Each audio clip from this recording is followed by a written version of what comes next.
So I guess it started with rock climbing as a kid. That was the first outdoor sport that I sort of played with. And a few years later, I saw images of base jumping, right? A friend of mine showed me like a paper photo. This is long before digital modes of photo sharing. That paper photo was of a guy in Northern California, this guy Frank Gambale, wearing a parachute, jumping through the steel on this bridge. You know, it was the first time that I realized that you could do something like this. And the moment I saw that photo, I was like, that's for me. Like, that's my sport. It was never really like, I'm not sure if I really want to do that. There was no hemming and hawing. It was just, that is awesome. And that's what I want to do. It took a few years for sure to like get the time and the money together to learn to skydive, because that's what you're supposed to do first. Transitioned pretty quickly into base jumping and been pretty hooked since.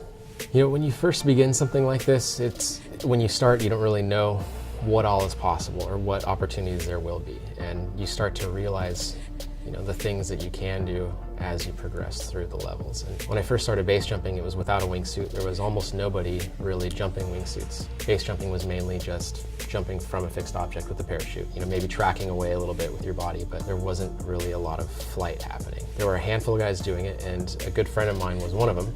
So I was looking at it and it looked fun, but it looked so complicated and so much gnarlier than normal base jumping that it was kind of backburnered for me. So yeah, it took me a few years to get to that point. For me at least, I had my hands full in the beginning. I didn't have a ton of skydiving experience before I started base jumping, which is not exactly the right way to do it. And I went fast by pretty much any standard.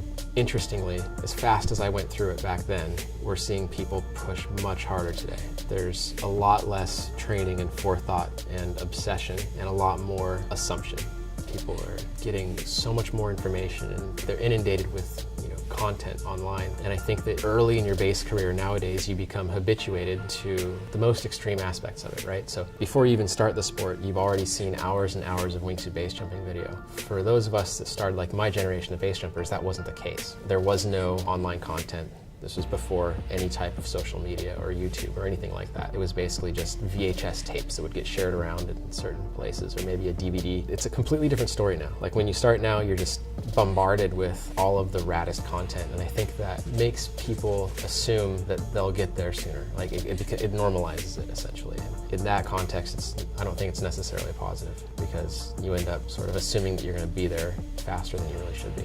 There's not a part that isn't fun or exciting, that's for sure. You know, every jump, like every aspect of it, every component is exciting for sure. When we're jumping out of an airplane, it starts on the ground. You gotta get ready. A little bit of pre-flight is usually a good idea, and hopefully before you board the aircraft, and when we're jumping from fixed objects, cliffs for instance, hopefully a few minutes of, you know, meditative focus on the exit point. Not just like getting to the top, throwing your stuff on and jumping off, you know, although that is what happens a lot of the time. For me, even the forethought, like the moments before the jump, particularly in the mountains, are really nice. It's usually somewhat beautiful, hopefully a beautiful day, because we choose our conditions wisely in most cases. And yeah, you're hanging out in the mountains with hopefully good friends, or maybe by yourself, thinking about something that's going to be, you know, some of the most exhilarating seconds of your life. So that part's awesome. And then the exit, the flight, the parachute opening, the landing, those are all complicated things with a bunch of sub-factors that you have to deal with. If I had to pick one moment during that jump, even though all the moments are pretty awesome, I would say that initial exit from the cliff, those first few seconds when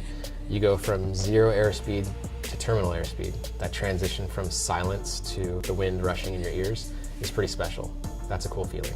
Nowadays, I see my role as being more supportive than competitive, even though I still do a few competitions a year. What I'm not doing now is kind of going balls out in the mountains. It's interesting now, people are progressing in the sport so quickly that a lot of the newer jumpers coming in, they don't even know my background. Nowadays, to a lot of newer, younger jumpers, I'm just a person who runs a company, which is weird to think about because I see myself as being a jumper first. I've enjoyed the transition. I've enjoyed supporting and trying to educate a little bit, helping people in the sport. It's basically, for me, it's about sustainability. And while I do believe that it's a dangerous sport that can be practiced safely, I also think that on a long enough timeline, the odds aren't necessarily in your favor. The numbers can catch up with you because it's super unforgiving. It's unforgiving of mistakes, and humans are by nature error prone.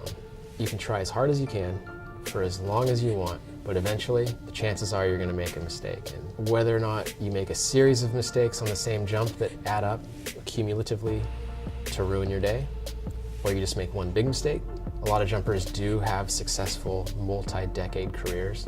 You know, there's a few people that have been jumping somewhat consistently for 20 plus years, right? Which is really impressive to me. The vast majority of jumpers come into the sport quickly. It's exciting, it's amazing, it's intense. They lose a couple friends.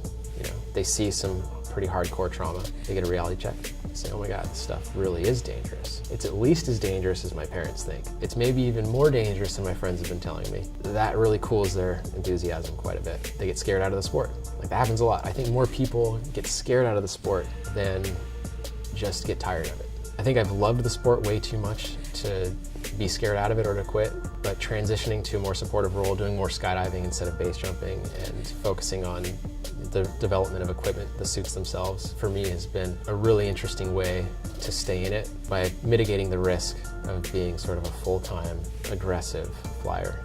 I mean, that transition, it coincided with also, getting a few gray hairs and family and stuff like that, so it was a pretty comfortable transition for sure. And a lot of the people that I came up with are in the same situation. Basically, my closest friends and like my crew are kind of on the same path, and that's made it really nice.